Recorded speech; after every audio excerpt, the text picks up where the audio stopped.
بسم الله والصلاة والسلام على رسول الله. ازيكم يا حبايبي؟ عاملين ايه؟ يا رب تكونوا بخير وصحة وسعادة وهنا. مسلم جاي تقول لكم في الله بتحبكم. كأن النبي ام مسلم فرش العيد يا ولاد. بصوا كده، حاجة كده سكر. قولوا لي رأيكم. الأيادي المشجرة والخضريات حلوة على الطقم ده ولا أخليه سادة في سادة؟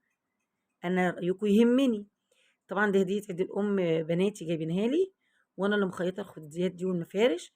قلت يعني ايه أكسر الضلمة شوية، فحبيت اوريكم. وجبت مفارش للمكتبة، طبعا كنت عاملة فرو وكنت عاملة ذهبي، فحبيت اغير شوية. بصوا قافلينها ازاي. ده انا كتمت الصوت، انا كنت بسجل بصوتي، بس كتمت عشان بويو عمال يهوى، كل ما يسمع صوت يفضل يهوى وعمل لنا ازعاج. هنا الحافظة مش جنزاري ولا حاجة، طبعا الظروف ما اتاحتش ان انا اجيب الجنزاري، فمشيت دي جميلة وفاتحة وزي الفل، حاجة كده سكر يعني.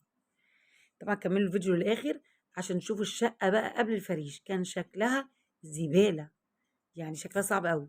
دي اوضه الانتريه، انا اسمها بمكتبه، طبعا اللي متابعيني عارفين الموضوع دوت، انا موريها لهم اكتر من مره. ودي الستاره الجديده، بصوا جمالها. ما رضيتش اجيب تقيل، احنا داخلين على شهر الصيف بقى، كل سنه وانتم طيبين، فمش موسم الصيف، فما ينفعش ان انا احط تقيل، انا عندي تقيل اكتر من غيار، حبيت اغير بقى شويه.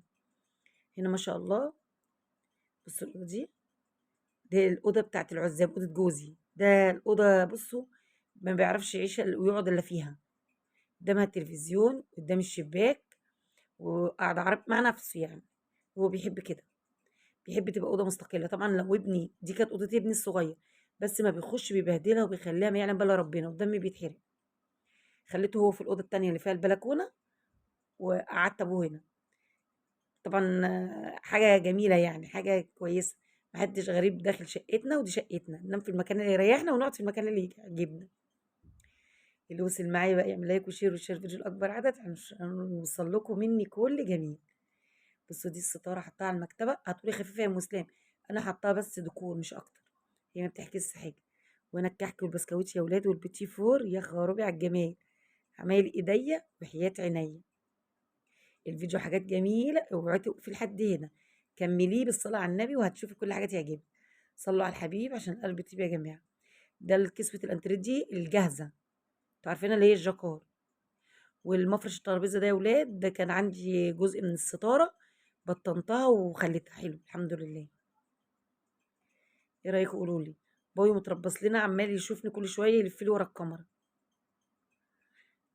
صلوا على الحبيب عشان قلبي يطيب يا جماعه. طبعا اكننا ما بننضفش الا في العيد، لكن لا والله، هي بس ده روتين احنا بنعمله، لكن العيد بتبقى فرحه في كل حاجه. ربنا يفرح قلوبكم ويسعدكم يا رب، ونكون باذن الله فرحانين ان ربنا عيدنا يبقى عيدين.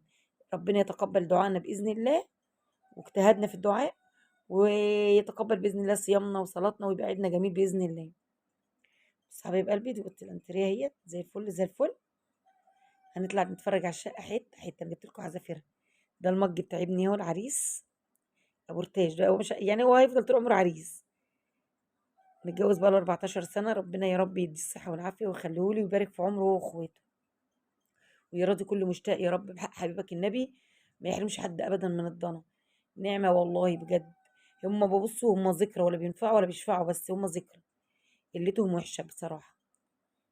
بصوا هنا اوضه الاطفال عندي يا ولاد، حاجه كده فاخر من الاخر يا ام مسلم. طبعا كل حاجه هنا من صنع ايديا، ملايات من صنع ايديا، فرش كنبه من صنع ايديا، فرش شيلات ستاير، كده 7 صنايع والبخت ضايع.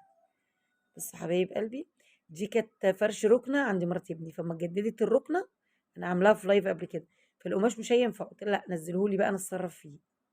بصوا عملت فرشه للكنبه كده في 10 دقايق، قص ولم وخياطه وحاجه كده زي الفل.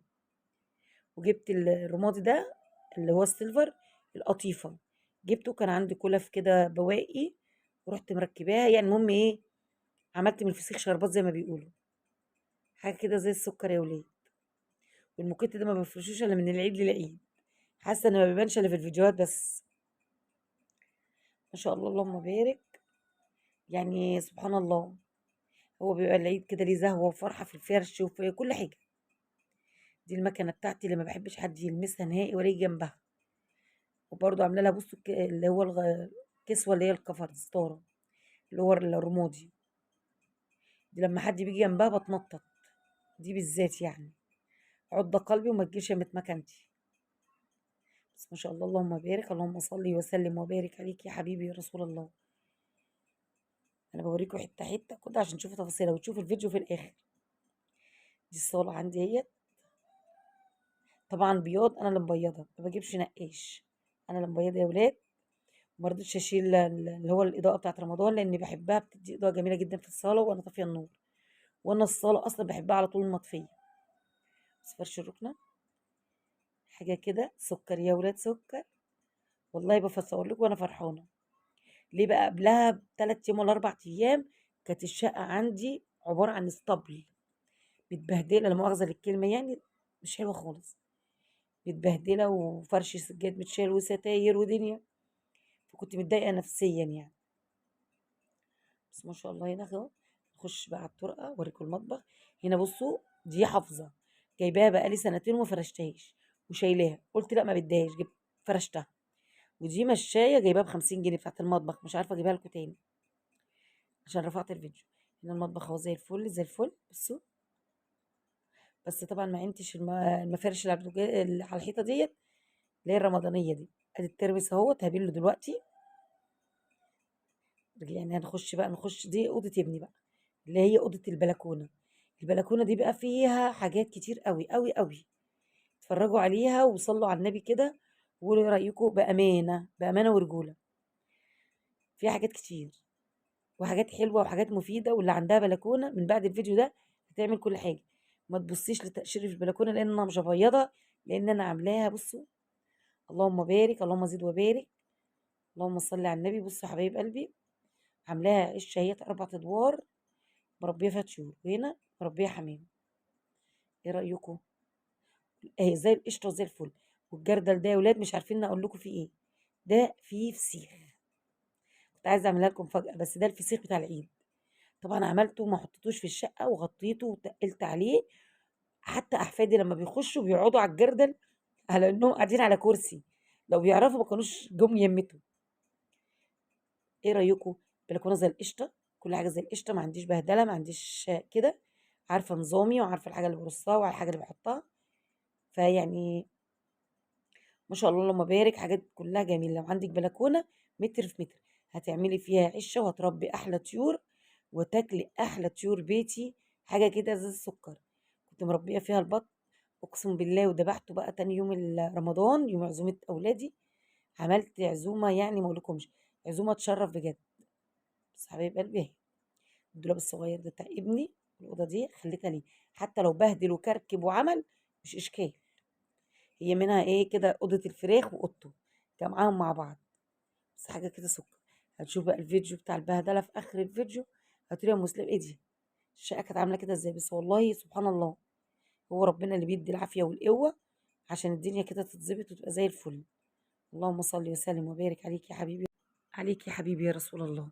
بس حبايب قلبي اتفرجوا، حاجه في الارض والدنيا متبهدله طبعا، مش مني والله، من احفادي. انا بحب كل اوضه انظمها كده بحاجتها. بس هو ما كانوش مبطلوا ياخدوا من هنا يودوا هنا، زي ما انتم شايفين انوش وكرمه.